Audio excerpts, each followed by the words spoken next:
Welcome to Ayurveda. So here's a quick and easy way to help with any kind of digestive distress. 3 seeds: cumin, coriander, and fennel.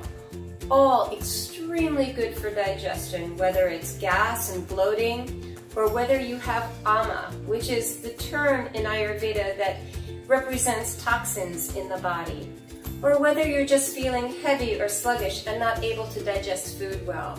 These 3 seeds are a powerful combination to cook into a tea and to help with any kind of digestive issues. The most traditional recipe are equal parts of the 3 seeds. So if you're going to make a cup, say 3 cups of water, you want a half a teaspoon of fennel, a half a teaspoon of coriander seeds, and a half a teaspoon of cumin seeds, all together in a pot with about 3 or 4 cups of water.